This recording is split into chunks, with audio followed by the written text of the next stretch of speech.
Have you ever truly asked yourself who you would be if you stopped trying to please others? Or what would remain of you if every mask you carefully put on were to fall away? And what if healing, the very thing we spend years chasing, didn't bring comfort or relief, but instead gave you silence? Carl Jung once wrote that the collapse of the persona is often mistaken for depression, but maybe what we feel after confronting our shadow is not sadness at all. Maybe it is something far deeper, something far more real. Imagine this for a moment. You dive into the very depths of yourself.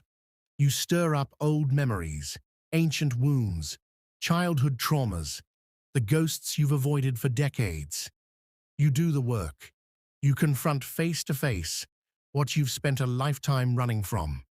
And when the storm has passed, what you're left with is silence. No hurry, no urgency, no clear direction. It feels almost as if something inside you has shattered. But what if nothing is broken at all? What if what collapsed was only that survival mechanism that once kept you moving, driven by fear? You are not empty. You are clean. All of us, at some point, create masks to be accepted. The flawless professional, the perfect child, the ideal partner. And at some level, we knew it wasn't real, but we kept going because the thought of stopping was terrifying. Then, one day, the ground beneath you gives way. What used to motivate you no longer does. What used to sting suddenly falls silent. This is the space we are speaking about. The gap between old pain and authentic purpose. That silence is not a failure. It is a rebirth. This is why, after confronting your shadow, you feel as if you've lost your fire. That stillness you fear might actually be the best thing that has ever happened to you. Together, let's walk through this dark night of the soul. Not with pre-packaged formulas or false promises, but with the courage to listen to what only silence can reveal. You've done the shadow work. You've cried the tears, screamed into pillows, plunged into the abyss of your own story, and revisited memories no one else remembers but you. You feared you might lose yourself, yet you kept going. And now, all that surrounds you is silence, a strange, unsettling quiet. There is no applause waiting at the end, no divine light illuminating your steps, only emptiness. And this is the moment where most people panic, because we were taught that healing is like swallowing a pill. You endure the discomfort, and then, like magic, you return to normal. But there is no return once you've gone down into the shadow. What used to drive you, the rush, the fear, the desperate need to be seen, loses its power. You find yourself in unfamiliar territory, where nothing pulls you forward and nothing pushes you back. Jung called this the nigredo of the soul, the alchemical stage where the old self dies, but the new self has not yet been born. It is a mourning without a coffin, an absence without a name. In this moment, many wonder, did I do something wrong? But maybe the more important question is, what part of me was finally allowed to die? For years, maybe decades, you were driven by forces that were never truly yours. The fear of disappointing someone, the desperate hunger to prove your worth, the terror of being left behind. These are not small things. They are invisible powers that pull us through life, making us dance like puppets for an audience that never asked for a show.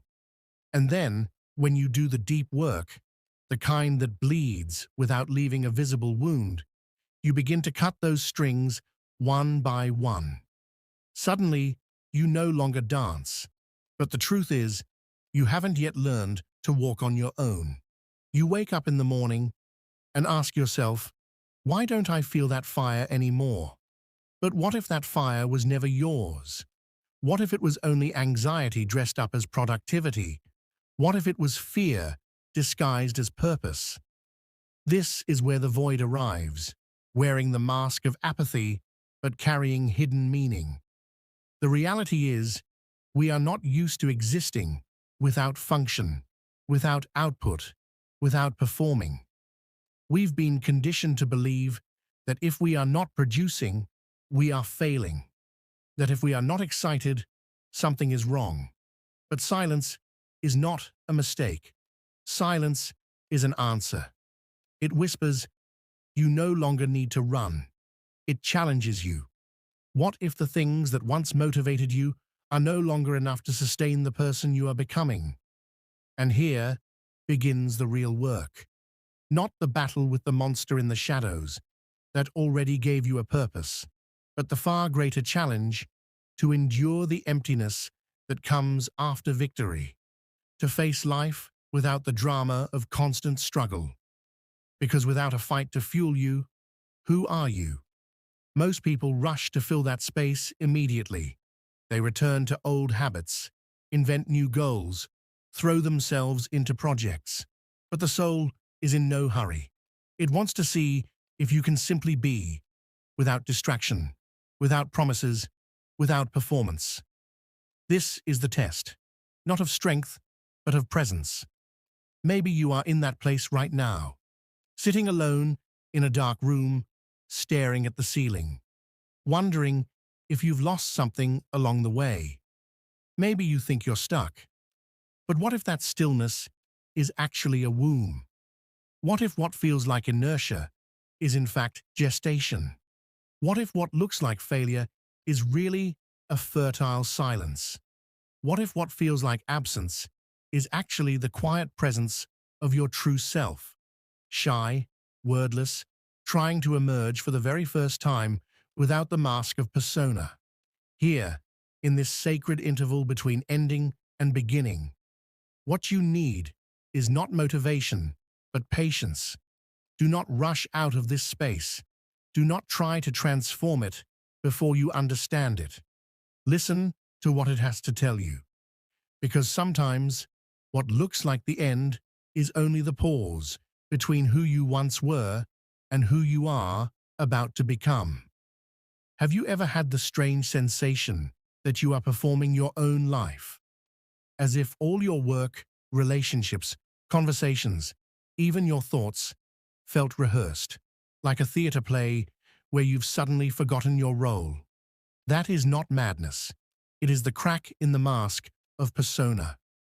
Jung said, the persona is our system of adaptation to the outside world. But the darker truth is that persona often becomes a prison. Not because it is fake, but because over time we forget it is only a mask. From childhood, we are taught how to please, how to obey, how to be loved. We learn which parts of us are allowed to be seen and which must be hidden. We build a character, a social self, a version of us that is acceptable, admirable, functional. And the more rewards this persona brings, attention, affection, success, the more we confuse it with who we really are. But once you dive into shadow work, the armor turns into a cage. You begin to see that what once made you admired is exactly what kept you away from your truth. It's like living in a house for decades, comfortable, familiar. One day, you decide to open the basement door, that place you've avoided for so long.